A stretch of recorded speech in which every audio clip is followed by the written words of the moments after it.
1921-ci ildə Frederick Banting insülini kəşf etmişdir və o zamana qədər ölümcül hesab edilən tipli şəkərli diabetin müalicəsində bir inqilab yaratmışdır. Buna görə də Bantingin doğum günü 14 noyabr Dünya Diabet Günü olaraq qeyd edilir. İnsülin mədə-altı vəzin beta hüceyrələrində sintez olunan 51 amin turşudan ibarət anabolik hormon olub, qanda qlukozanın səviyyəsinin tənzimlənməsində iştirak edir. İnsülin preparatları şəkərli diabet xəstələrinin müalicəsində əvəzedici hormonal terapiya kimi istifadə edilir. Şəkərli diabet insülin çatışmazlığı və ya periferik toxumalarda insülinə qarşı rezistentlik nəticəsində yaranan kronik metabolik xəstəlikdir. Progresiv olaraq mikro və makrovaskulyar fəsadlar yarada bilər. Diabetin bir neçə növü mövcuddur. Onların hər biri orqanizmdə insülinlə bağlı fərqli mexanizmlərlə ortaya çıxır. Ən çox yayılan növləri birinci tip və ikinci tipdir. Birinci tip erkən yaşda ortaya çıxır və insülin rezervinin azalması ilə xarakterizə olunur. İkinci tip isə daha çox insülinə qarşı həssaslığın azalması ilə ortaya çıxır və yetişkinlərdə rast gəlinir. Gestasion diabet hamiləlik dövründə meydana çıxan diabetdir. Bundan başqa daha nadir olan genetik sindromlarla, genetik defektlərlə bağlı olan digər növlər də mövcuddur. Bunlara brittle, double, MODY və digər diabetlər aiddir.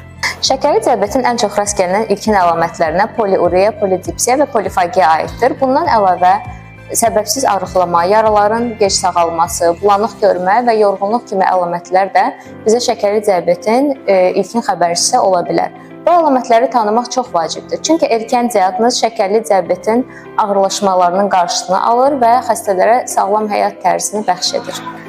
Şəkərli diabetin diaqnostikası əsasən qan analizləri ilə müəyyən olunur. Ən çox istifadə edilən testlər ac qarına qlukoza, qlukoza yüklənmə testi və glikohemoqlobin analizidir. Diabet sadəcə xəstəlik deyil, bu bir həyat tərzidir. Müalicənin əsas üsunları sağlam qidalanma, fiziki aktivlik, qlukoza səviyyəsinin mütəmadi monitorinqi və farmakoterapiyadır. Bu 4 komponentin koordinasiyası glikemik nəzarəti təmin edir və uzunmüddətli komplikasiyaların riskini azaldır.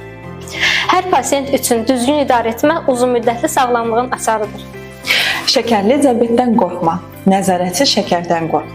Davamlı qlukoza monitorinq cihazları şəkər normadan aşağı endiyində, həm də normadan çox yüksək olduğunda səsli siqnal verir. Xəbərdarsansa, deməli silahlanmısan. Şəkəriniz daima kontrolda olsun. Diabet məktəbi şəkərli diabet olan insanların və onların yaxınları üçün nəzərdə tutulmuş maarifləndirici proqramdır. Bu məktəbin məqsədi xəstənin öz xəstəliyini daha yaxşı başa düşməsi, idarə etməyi öyrənməsi və fəsadlardan qorunmasıdır. Diabet məktəbində qan şəkərlərinin ölçülməsi və nəzarəti, qidalanma qaydaları, insulin və oral antidiabetik dərmanların istifadəsi, fiziki aktivlik, acil vəziyyətlərdə davranış, fəsadların qarşısının alınması öyrədilir.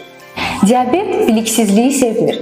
Kim xəstəliyini yaxşı tanıyırsa, o onu idarə edə bilir. Diabet sizi idarə etmir. Siz diabeti idarə edirsiniz.